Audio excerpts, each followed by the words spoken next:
দেখলামও BNP ক্ষমতায় এসে আওয়ামী লীগের রাজনীতি করার পথ সহজ হয়ে গেল কেমনটা মনে হচ্ছে। এই যে বলছে যে বিভিন্ন জায়গায় আওয়ামী লীগের কার্যালয়গুলো খোলা হচ্ছে, খুলে দিচ্ছে, জয় বাংলা স্লোগান দিচ্ছে এবং বিএনপির নেতারা গিয়ে গিয়ে খুলেও দিচ্ছে এরকম।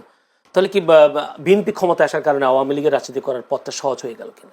খুব স্বাভাবিক, যেটি রাজাকে ভাই বলেছেন, সেই কারণে আওয়ামী লীগ খুশি। অন্তত রাজাকে ভাইয়ের এই পর্বের এই বক্তব্যে আমি সম্পূর্ণ একমত। সবাই খুশি, আমরা সবাই রাজা।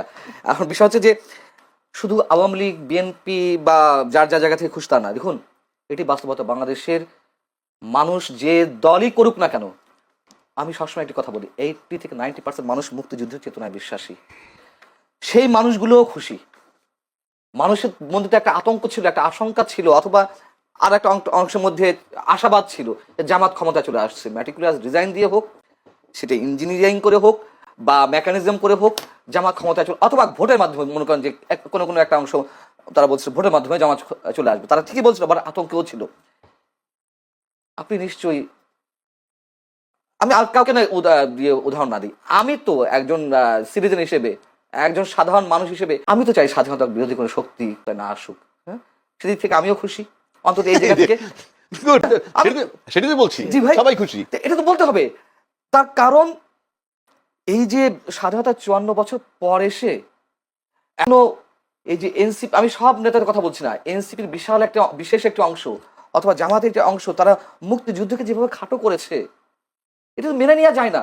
এবং 18 মাস, জয়নুল আপনি বলুন, নিজেকে আদালতের কাঠগড়ায় দাঁড় করেন, মনে করেন যে সাক্ষ্য দেন, আপনি কি নিশ্চিন্তে থাকতে পেরেছেন? মানুষের জীবনের নাভিশ্বাস উঠেছে নিরাপত্তার দিক থেকে। নতুন যে মবতন্ত্র কায়েম হয়েছিল, যে মানে কখন কে মবের শিকার হবে কেউ বলতে পারছিল না, এবং এইগুলো কে ঘটিয়েছে? সবাই মিলেমিশে ঘটিয়েছে।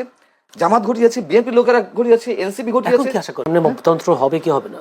কমবে তো বটেই, কমবে বটেই, মানে একেবারে যে বন্ধ হয়ে যাবে রাতে তা না, তবে অবশ্যই কমবে এবং একটা সময় বন্ধও হবে, এটুকু আশা করি। এবং তারেক রহমান যে আশাবাদ মানুষের মনে জাগাচ্ছে, মানে আমি তো প্রথমে বলেছি, ব্রুট মেজরিটি অবশ্যই খারাপ দৃষ্টান্ত হয়ে আছে যুগে যুগে। এবারও যে খারাপ হবে তা বলা যায় না, তবে আমরা আশা করতে পারি। তিনি তার সব বিরোধী দলের নেতাদের বাসায় গিয়ে গিয়ে দেখা করছেন, নতুন সংস্কৃতি, অবশ্যই এটা ভালো উদ্যোগ। এবং আওয়ামী লীগের রাজনৈতিক কার্যালয় আপনি খোলার কথা বলেছেন, এটা তো আসার কথা। দেখুন, এটা তো বাস্তবতা। আওয়ামী লীগের নেতা কর্মীরা যারা অন্যায় করেছে, অপরাধ করেছে, চুরি করেছে, বাটপারি করেছে, গুম করেছে, খুন করেছে, তাদের সবার বিচার আমরা চাই। কিন্তু একটা ইনস্টিটিউশন কেন বন্ধ রাখতে হবে, যেটা রাজীব ভাই প্রথমে বলছিলেন? তো স্বাভাবিক আমরা চাই। এবং এই যে টকশোতে যারা আসেন, তাদের এই অংশটাকে বাদ দিন প্লিজ। ওই যে উত্তপ্ত কথাবার্তা বলে, মানে ঝগড়াঝাটি বাধায় দেয়, এবং ওই যে ইনফ্লুয়েন্সিয়াল কথাবার্তা বলে নেগেটিভলি, বাংলাদেশের রাজনীতি নষ্ট হওয়ার পিছনে এই একটা অংশ কিন্তু দায়ী। গণমাধ্যম যেমন দায়ী, এরাও দায়ী। চাই প্রতিদ্বন্দ্বিতা থাকুক, প্রতিহিংসা না থাকুক। আর একটা প্রশ্ন, সেটা হচ্ছে, আপনি নিজেই বলেছেন জামায়াত মুক্তিযুদ্ধ বিরোধী একটা শক্তি আসুক ক্ষমতা, এটা আপনিও চান না, দেশের মানুষও চায়নি, কিন্তু ভোটের দিক হিসাব করলে জামায়াতের বেশ উত্থান হয়েছে। সেই উত্থানটাকে আপনি কিভাবে দেখছেন? বা উত্থানকে আরো বাড়বে নাকি কমবে বিএনপির এই প্রশাসনিক তার দক্ষতার জন্য? কি মনে হয়? এটা একটা ভ্যালিড কোশ্চেন যে জামাত আরো এগিয়ে যাবে কিনা। আমার মনে হয় জামাত এটি সর্বশেষ সুযোগ ছিল আমার ধারণা মতে, মানে ফোরকাস্টিং এর জায়গাতেও 23 গুণ উত্থান হয়েছে। তার কারণ আছে। দেখুন, জামাত পরিবার ভিত্তিক রাজনীতি করেছে 18 বছর। সমাজ মানে কি বলে এটাকে, এই শব্দটা আমি মানে শব্দটা গ্রাম ভিত্তিক, হ্যাঁ, ওটা তো আছেই। জামাতের রোকন সদস্য সম্ভবত 2008 সালে ছিল 15,000, সেটি বেড়ে হয়েছে, আমি দ্য ডিপ্লোম্যাটের পরিসংখ্যান বলছি, দ্য ডিপ্লোম্যাট বা বাংলাদেশের বিভিন্ন গোয়েন্দা সংস্থার রিপোর্ট অনুযায়ী বলেছে। আওয়ামী লীগের সময় 2023 সেপ্টেম্বরে, 2024 সাজানোর নির্বাচনের আগে 2023 সেপ্টেম্বরে দ্য ডিপ্লোম্যাট একটা নিবন্ধ দিয়েছিল, প্রকাশ হয়েছিল। ওইখানে দেখাচ্ছে যে 15,000 থেকে তারা এই 15 বছরে বা 70,000 সামথিং তাদের কোন সদস্য, এবং তারা গ্রাম ভিত্তিক কাজ করেছে। দেখুন, এর মধ্যে আরো অনেক কারণ আছে। তাহলে আওয়ামী লীগের দমপীড়ন ওদেরকে আরো উত্থান বাড়িয়ে দিল। এটা অবশ্যই তাদের যদি কৌশল, তাদের রাজনৈতিক কৌশলগুলোকে আমি স্যালুট করি। তাদের যে সাংগঠনিক ভিত্তি, আপনি ইচ্ছা করলেই টাকা দিয়ে যে কোনো দলের সদস্য, প্রেসিডিয়াম মেম্বার হয়ে যেতে পারেন। আমি চ্যালেঞ্জ করে বলছি, কয়েক কোটি টাকা, মানে দল বুঝে অবস্থা। তো শিল্পপতিরা হচ্ছে না, বড় বড় পদে যাচ্ছে না বড় দুই দলে। জামাতে এটি সম্ভব না, এটি সম্ভব না।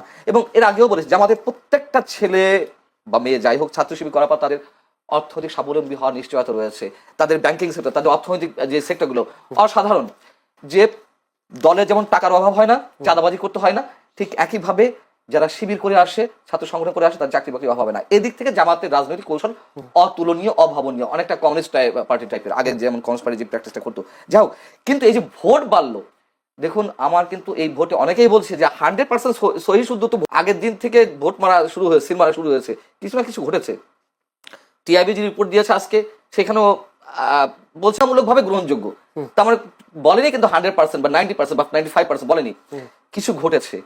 এবং এটা সত্য কথা, গ্রাম পর্যায়ে এবং নিম্ন আয়ের মানুষ, আমি নিরক্ষর বা অশিক্ষিত বলবো না, নিম্ন আয়ের মানুষের মধ্যে এবং জামাতের জনপ্রিয়তা বেড়েছে।